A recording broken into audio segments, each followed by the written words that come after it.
Gupta service computer education में आपका स्वागत है। इस सेशन में हम ये सीखेंगे कि वर्डपैड में काम किस प्रकार किया जाता है। जैसा कि हमने जानकारी दी, वर्डपैड एक बेसिक टेक्स्ट एडिटिंग का कार्य कर सकता है। टेक्स्ट एडिटिंग से अभिप्राय आपके टाइपिंग के वर्क से है, चाहे वो किसी तरह से टेक्स्ट को डिलीट करना हो, नया टेक्स्ट डालना हो, पुराना टेक्स्ट ऐड करना हो या हटाना, पुराना टेक्स्ट हटाना हो, ये सभी चीज़ें आप टेक्स्ट एडिटिंग में कर सकते हैं। इसके अलावा वर्डपैड आपको बेसिक फॉर्मेटिंग से रिलेटेड भी काफ़ी सारे टूल देता है। इन सब टूल्स की जानकारी अब हम लेते हैं। सबसे पहले देखिए, मैंने कुछ सैम्पल टेक्स्ट यहाँ टाइप किया हुआ है। इस टेक्स्ट को सिलेक्ट करके हम इस पर किसी भी तरह का कार्य कर सकते हैं। हम यहाँ से होम टैब के अंतर्गत फ़ॉन्ट ग्रुप की सबसे पहले जानकारी लेंगे। सबसे पहले हम होम टैब की जानकारी लेंगे। होम टैब काफ़ी सारे ग्रुप्स में विभाजित है।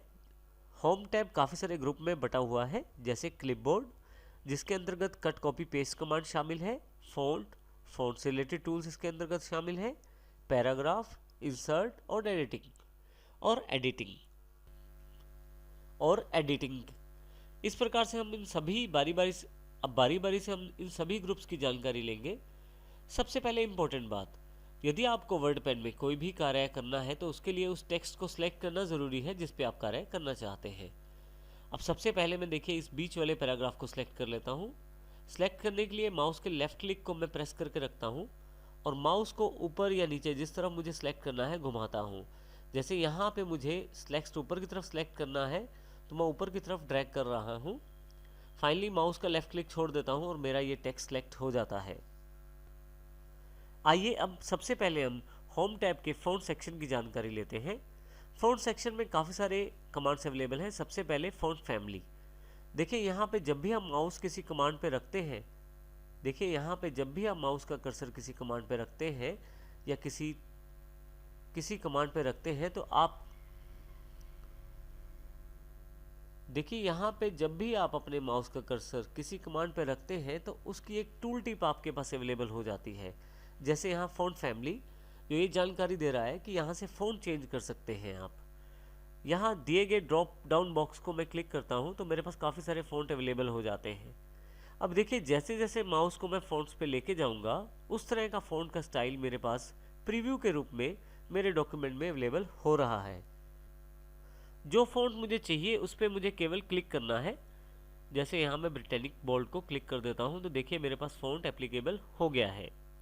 इसी तरह से साइज़ चेंज करने के लिए बिल्कुल साथ में साइज़ का बॉक्स है। यहाँ से मैं ड्रॉप डाउन पिक करके साइज़ सेलेक्ट कर सकता हूँ। माउस मूव करते ही साइज़ में भी बदलाव आप देख सकते हैं प्रीव्यू के रूप में। जिस साइज़ को मैं चाहता हूँ उस साइज़ को एप्लीकेबल करने के लिए क्लिक कर देता हूँ। साइज़ बदलने के लिए आप ग्रो फॉन्ट और श्रिंक फॉन्ट का इस्तेमाल भी कर सकते हैं। जैसे ही मैं ग्रो फॉन्ट पे क्लिक करता हूँ आप देखेंगे कि साइज़ फॉन्ट का बढ़ रहा है। यहाँ पे आप नंबर भी देख सकते हैं, साइज़ के साथ बढ़ रहा है। इसी तरह से यदि आप श्रिंक फॉन्ट को क्लिक करते हैं तो साइज़ कम हो रहा है।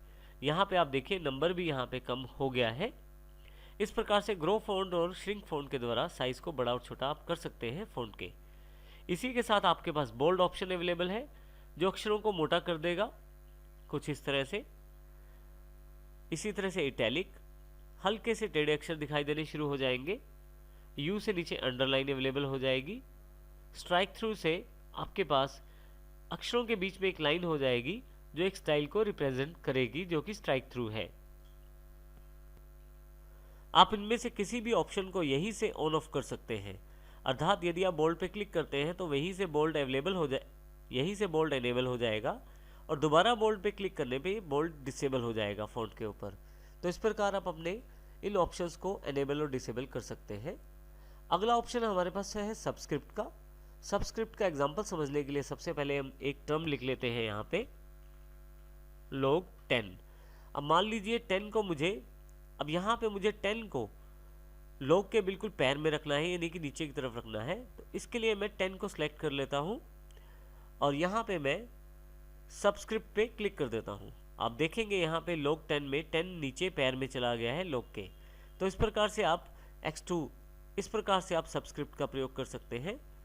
वापस ठीक करने के लिए आप इसको वापस दोबारा नॉर्मल पोजीशन में लाने के लिए फिर से आप 10 दोबारा नॉर्मल पोजीशन में लाने के लिए फिर से 10 को सिलेक्ट कर लें।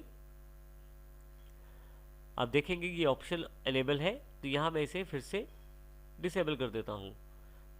देखेंगे आप यहाँ पे इफेक्ट, आप देखेंगे कि सबस्क्रिप्ट का इफेक्ट यहाँ से हट गया है।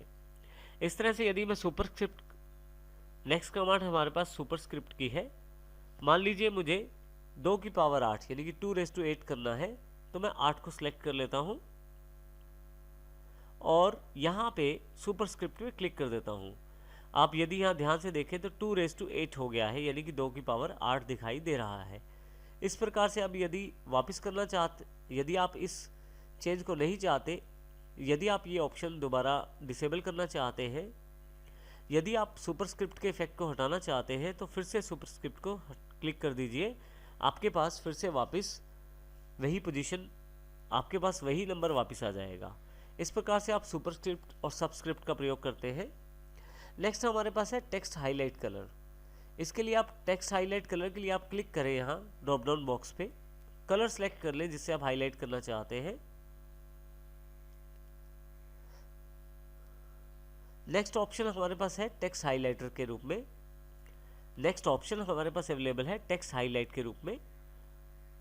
नेक्स्ट ऑप्शन हमारे पास टेक्स्ट हाईलाइट कलर के रूप में है।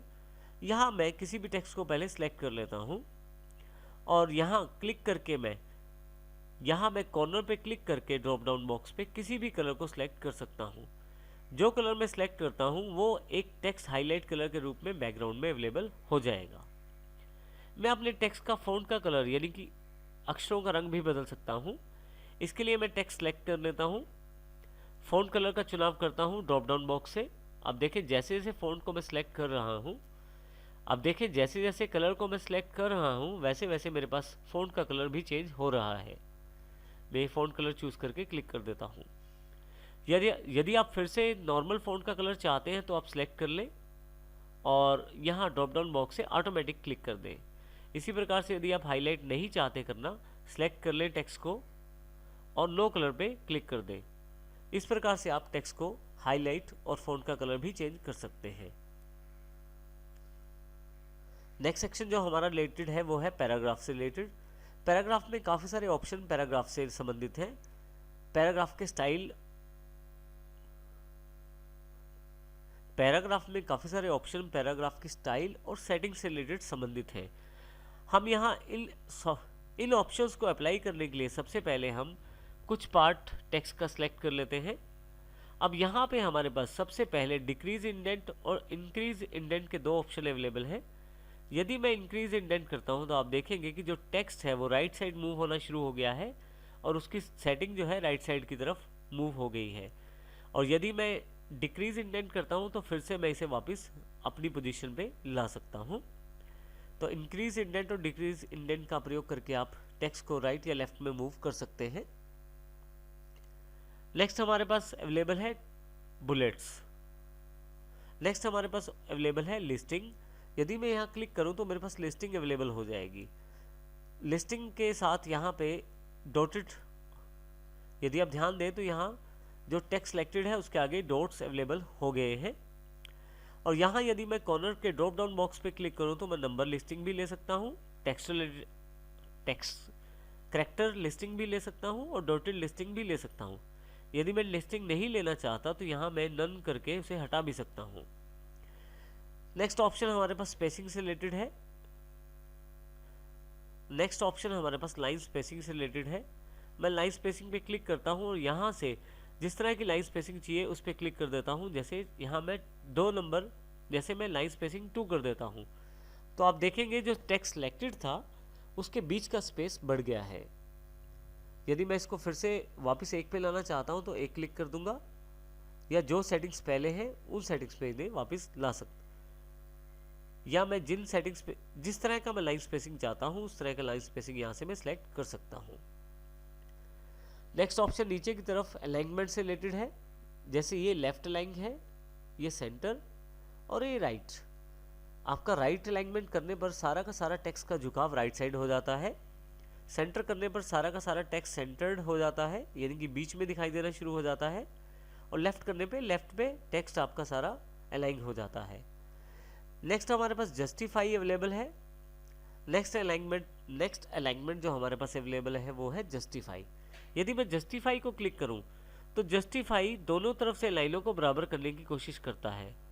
आप देखें लेफ्ट करते हुए यहाँ पे मेरे पास ISST वीडियो और वेरी के बाद कुछ स्पेस खाली रह गया है, परंतु जैसे ही जस्टिफाई करता हूँ तो वो उन स्पेस को भरने की कोशिश करता है और दोनों तरफ से लाइनें बराबर करने की कोशिश करता है। इसी के साथ एक पैराग्राफ डायलॉग बॉक्स भी अवेलेबल है मेरे पास पैराग्राफ के रूप में। यदि मैं थोड़े से एरिया को सिलेक्ट कर लेता हूँ, मैं कुछ टेक्स्ट की लाइनों को सिलेक्ट कर लेता हूँ और फिर ये पैराग्राफ बॉक्स पे क्लिक करता हूँ। यहाँ पे मेरे पास काफ़ी सारे ऑप्शन हैं। जैसे सबसे पहले इंडेंटेशन है, मैं सीधा यहाँ टाइप करके सेटिंग्स दे सकता हूँ। जैसे कि मैं लेफ्ट से 2 पॉइंट की इंडेंटेशन चाहता हूँ, राइट साइड से 1 पॉइंट की, फर्स्ट लाइन की इंडेंटेशन में चाहता हूँ 2 पॉइंट हो, और जो स्पेसिंग है वो यहाँ से डिसाइड कर सकता हूँ पैराग्राफ की। तो इस वक्त ये जो सेटिंग्स हैं जो मेरे पास टेक्स्ट सिलेक्टेड है इस पे अप्लाई होंगी। इसके अतिरिक्त मैं अलाइनमेंट भी डिसाइड कर सकता हूँ, लेफ्ट राइट या जस्टिफाइड। मैं यहाँ लेफ्ट सेलेक्ट कर लेता हूँ, फाइनली मैं इसे ओके कर देता हूँ। तो जैसा मैंने पैराग्राफ का सेटिंग किया है बिल्कुल वैसे ही सेटिंग्स मेरे पास अवेलेबल हो गई है। इस प्रकार आप पैराग्राफ से टाइप करके सेटिंग्स को चेंज कर सकते हैं। मैं यहाँ Ctrl Z कर देता हूँ। Ctrl Z से आप अंडू करके सारी सेटिंग्स वापस ला सकते हैं।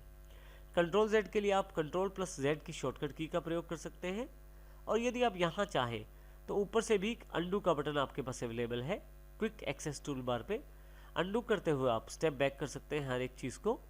आपके पास साथ वाला बटन रीडू का है, यदि आप इसे क्लिक करें तो फिर आप उन्हीं ऑप्शंस को दोबारा अप्लाई कर सकते हैं। इसका अर्थ ये हुआ कि रीडू से आपकी कमांड्स फिर से आगे चली जाएंगी और अंडू से सारी कमांड्स फिर से वापस आ जाएंगी। शॉर्टकट के रूप में यदि आप अंडू का प्रयोग करें तो Ctrl Z है, और रीडू का प्रयोग करें तो Ctrl Y है। नेक्स्ट ग्रुप जो हमारे पास अवेलेबल है वो है इंसर्ट के रूप में। इंसर्ट में हम काफ़ी सारी चीज़ें इंसर्ट कर सकते हैं अपने डॉक्यूमेंट में, जैसे पिक्चर, पेंट ड्राइंग का ऑब्जेक्ट, डेट टाइम या कोई किसी और सॉफ्टवेयर का ऑब्जेक्ट। सबसे पहले हम देखेंगे कि पिक्चर को किस प्रकार से इंसर्ट कर सकते हैं। मैं पिक्चर बॉक्स पे क्लिक करता हूँ, जहाँ पे मेरी पिक्चर्स अवेलेबल है उस लोकेशन को फाइंड करता हूँ और यहाँ से उस पिक्चर वाली फाइल को सिलेक्ट करके ओपन कर लेता हूँ। अब देखेंगे कि मेरे पास ये पिक्चर अवेलेबल हो गई है। पिक्चर पे क्लिक करते ही आप देखेंगे यहाँ पे छोटे छोटे बॉक्सेस। पिक्चर पे क्लिक करते ही आप देखेंगे एक बॉर्डर अवेलेबल हो गया है, और इस बॉर्डर के कॉर्नर पॉइंट्स पे मैं क्लिक करके पिक्चर को छोटा या बड़ा भी कर सकता हूँ। यहाँ देखिए, यहाँ इस तरह से मैं अपनी पिक्चर को रिसाइज भी कर सकता हूँ। अगर मुझे पिक्चर नहीं चाहिए तो मैं सिलेक्ट करके, अगर मुझे पिक्चर नहीं चाहिए तो मैं यहाँ सिलेक्ट कर लूँगा पिक्चर को। देखिए, सिलेक्ट करते ही यहाँ पे फिर से ये बाउंड्री अवेलेबल हो गई है, और डिलीट बटन को प्रेस कर दूंगा तो ये पिक्चर यहाँ से डिलीट हो जाएगी। इसी तरह से मैं ड्राइंग ऑब्जेक्ट भी सिलेक्ट इसी तरह से मैं पेंट ड्राइंग का एक ऑब्जेक्ट भी इंसर्ट कर सकता हूँ। जैसे ही पेंट ड्राइंग को क्लिक करता हूँ मैं पेंट ड्राइंग ऑप्शन में अवेलेबल, मेरे पास पेंट ड्राइंग का बॉक्स अवेलेबल हो जाता है। जैसे ही मैं पेंट ड्राइंग को क्लिक करता हूँ मेरे पास माइक्रोसॉफ्ट का पेंट ऐप अवेलेबल हो जाता है। यहाँ पे मैं कुछ भी ड्रॉ कर लेता हूँ, इसमें कलर फिल कर लेता हूँ, और फाइनली इसे मैं यहाँ से क्लोज कर देता हूँ। आप देखेंगे कि वही पिक्चर आपके पास आपके डॉक्यूमेंट में ऐड हो गई है। यदि आप इस पर क्लिक करें तो देखेंगे आपके इसके आसपास भी एक बाउंड्री अवेलेबल हो गई है, जिस बाउंड्री से मैं साइज बड़ा छोटा कर सकता हूँ इस इमेज का।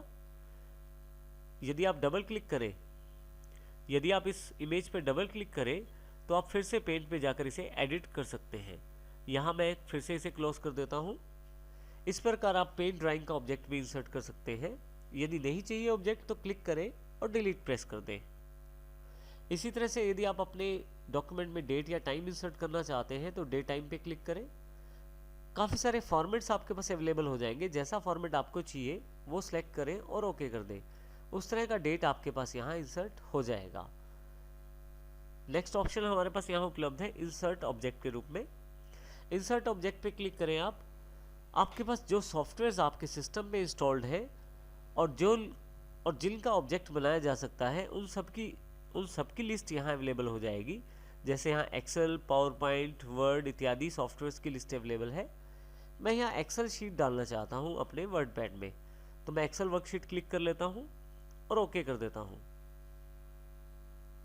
जैसे ही ओके करता हूँ, देखिए मेरे पास यहाँ पे एक्सेल सॉफ्टवेयर, माइक्रोसॉफ्ट का एक्सेल सॉफ्टवेयर अवेलेबल हो गया है। इस एक्सेल में मैं कुछ भी एक छोटा सा टेबल बना लेता हूँ। टेबल बनाने के पश्चात यहाँ से मैं इस एक्सेल को क्लोज कर देता हूँ। आप देखेंगे कि सेम फाइल आपके पास, आप देखेंगे कि सेम टेबल आपके पास आपके डॉक्यूमेंट में इंसर्ट हो गया है। आप चाहें तो फिर से डबल क्लिक करके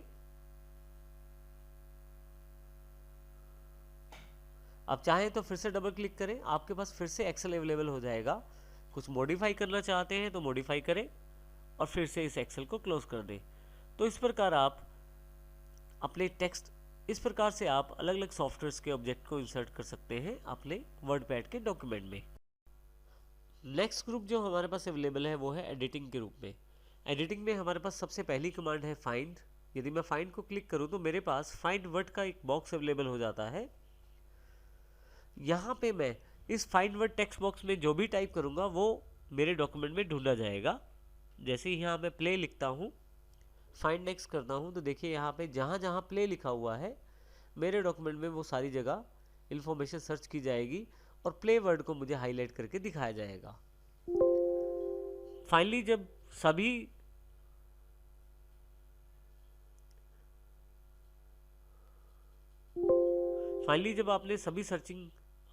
जब आपने पूरा डॉक्यूमेंट सर्च कर लिया है और उसके पश्चात आपको आगे प्ले नहीं मिल रहा, उसके पश्चात यदि फाइंड कमांड को आगे प्ले वर्ड नहीं मिल रहा तो आपके पास यहाँ पे एक मैसेज आ जाएगा, word pad has finished searching the document, अर्थात उसने अपना पूरा डॉक्यूमेंट सर्च कर लिया है और प्ले इसके अलावा कहीं भी नहीं है, वो सब आपको दिखा चुका है। इसे मैं ओके कर देता हूँ। नीचे की तरफ यहाँ दो इंपॉर्टेंट ऑप्शन दिए गए हैं, मैच होल्ड वर्ड ओनली और match case. Match hold word का अर्थ है कि यदि कोई आप वर्ड ढूंढते हैं तो वो एग्जैक्ट पूरा वर्ड ढूंढा जाएगा, ना कि उसके आगे या पीछे लगे हुए अक्षरों को ना कि उस वर्ड के आगे या पीछे लगे हुए किसी अक्षरों को मिलाकर ढूंढेगा। उदाहरण के लिए जैसे मैं यहाँ पे राज ढूंढना चाहता हूँ, RAG। उदाहरण के लिए जैसे यहाँ मैं राज वर्ड ढूंढना चाहता हूँ, RAJ, और फाइंड नेक्स्ट करता हूँ। राज, राजवीर, हमराज, राज, राजू। आप देखेंगे कि इसने काफ़ी सारे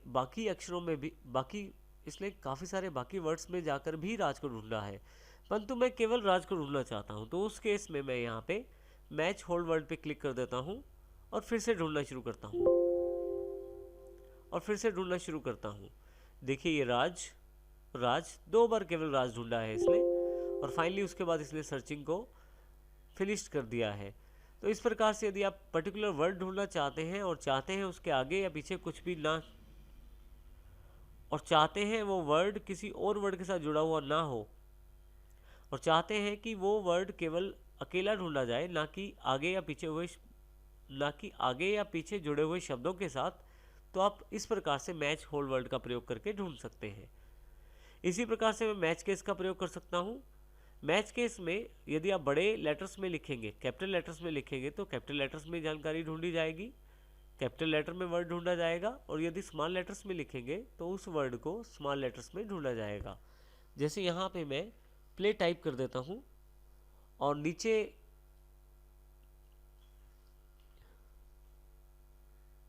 नीचे वाला ऑप्शन मैच केस के लिए है। यदि मैं किसी वर्ड को स्मॉल लेटर्स या कैपिटल लेटर्स के अनुसार ढूंढना चाहता हूं तो वो भी मैं ढूंढ सकता हूं। उदाहरण के लिए जैसे मैं यहाँ प्ले टाइप कर देता हूं और अभी मैं बिना मैच केस ऑप्शन को ऑन किए, बिना मैं मैच केस ऑप्शन को चेक किए ढूंढता हूं। आप देखेंगे प्ले यहाँ हर एक तरह का प्ले वर्ड ढूंढा जा रहा है, चाहे वो कैपिटल है या स्मॉल लेटर में है, दोनों को इसलिए ढूंढा है। परंतु यदि मैं मैच केस ऑन कर देता हूं और फिर से ढूंढना शुरू करता हूं तो आप देखेंगे ये प्ले छोटे अक्षरों में है, ये प्ले भी छोटे अक्षरों में है, और इसके पश्चात सर्चिंग फिनिश हो गई है। तो इस प्रकार आप मैच केस को ऑन करके या चेक करके आप इस प्रकार से मैच केस ऑप्शन को आप सिलेक्ट करके बड़े और छोटे अक्षरों में भेद कर सकते हैं, और जिससे आपका सर्चिंग जो है वो जल्दी हो जाएगा यदि आप छोटे या बड़े अक्षरों को ढूंढ रहे हैं। तो इससे आप पर्टिकुलर वर्ड को आसानी से खोज सकते हैं अगर वो छोटे या बड़े अक्षरों में लिखा हुआ है। अगली कमांड जो हमारे पास एडिटिंग ग्रुप में अवेलेबल है वो है रिप्लेस कमांड। जैसे ही मैं रिप्लेस कमांड पे क्लिक करता हूँ मेरे पास रिप्लेस बॉक्स अवेलेबल हो जाता है। इसमें दो टेक्स्ट बॉक्स दिए गए हैं, फाइंड वर्ड और रिप्लेस विद। आप किसी भी वर्ड को ढूंढ के उसको किसी दूसरे वर्ड के साथ बदल सकते हैं रिप्लेस कमांड के द्वारा। जैसे कि फाइंड वर्ड में यहाँ पे मैं प्ले टाइप कर देता हूँ और रिप्लेस विद में वर्क टाइप कर देता हूँ। मेरे डॉक्यूमेंट में जहाँ जहाँ प्ले वर्ड है उसको वर्क से रिप्लेस कर दिया जाएगा। रिप्लेस करने के लिए मैं रिप्लेस बटन का प्रयोग कर सकता हूँ। रिप्लेस करने से पहले मैं उस वर्ड को फाइंड कर सकता हूँ फाइंड नेक्स्ट से। यदि आप इस वर्ड को रिप्लेस करना चाहते हैं तो रिप्लेस बटन दबा सकते हैं, नहीं तो आप किसी और वर्ड को बदलना नहीं तो यदि आप अगली प्ले को नहीं तो आप फाइंड नेक्स्ट से आगे भी जा सकते हैं। मान लीजिए मैं इसे बदलना चाहता हूं तो मैं केवल इसे रिप्लेस पे क्लिक करूंगा। देखिए वो एंट्री बदल चुकी है, यहाँ पे प्ले की जगह वर्क आ चुका है। फिर से मैं रिप्लेस दबाऊंगा तो अगली वाली जहाँ पे प्ले है उसको बदल दिया गया है। इस प्रकार से मैं रिप्लेस प्रेस करके अलग अलग जहाँ भी प्ले अवेलेबल है वहाँ पे जहाँ भी वर्ड प्ले अवेलेबल है डॉक्यूमेंट में वहाँ पे वर्ड वर्क कर सकता हूँ। यदि मैं रिप्लेस ऑल पे क्लिक करता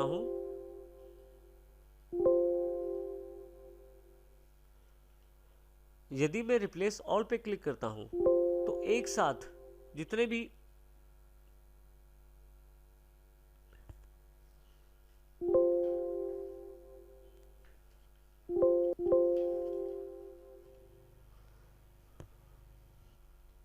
यदि मैं यहाँ पे रिप्लेस ऑल करता हूँ तो जितने भी मेरे पास प्ले यदि मैं यहाँ पे रिप्लेस ऑल क्लिक करता हूँ तो जितनी बार भी मेरे पास यहाँ प्ले वर्ड लिखा हुआ है उन सबको इकट्ठा ही रिप्लेस कर दिया जाएगा वर्क के साथ।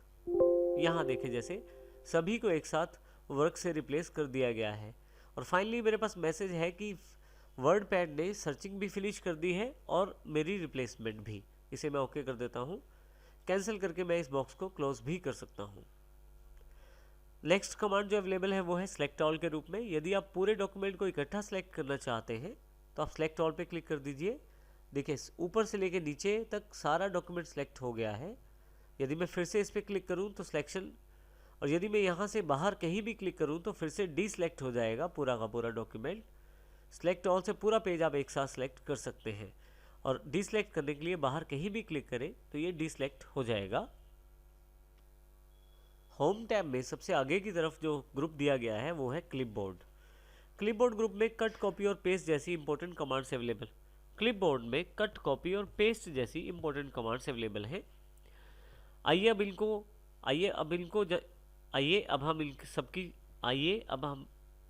अब हम इनकी जानकारी लेते हैं। देखिए यदि यहाँ ध्यान दें तो कट, कॉपी, पेस्ट तीनों ही इस वक्त डिसेबल है। यदि आप क्लिक करें तो किसी भी प्रकार का कोई भी कार्य नहीं हो रहा। उसका कारण ये है कि आपने कोई भी टेक्स्ट सेलेक्ट नहीं किया है। मैं यहाँ पे ये दो लाइनें सेलेक्ट कर लेता हूँ तो आप देखेंगे कट और कॉपी जो है एनेबल हो गए हैं, परंतु अभी पेस्ट एनेबल नहीं हुआ। कट का अर्थ है, आइए पहले कट के बारे में जानकारी लेते हैं। कट का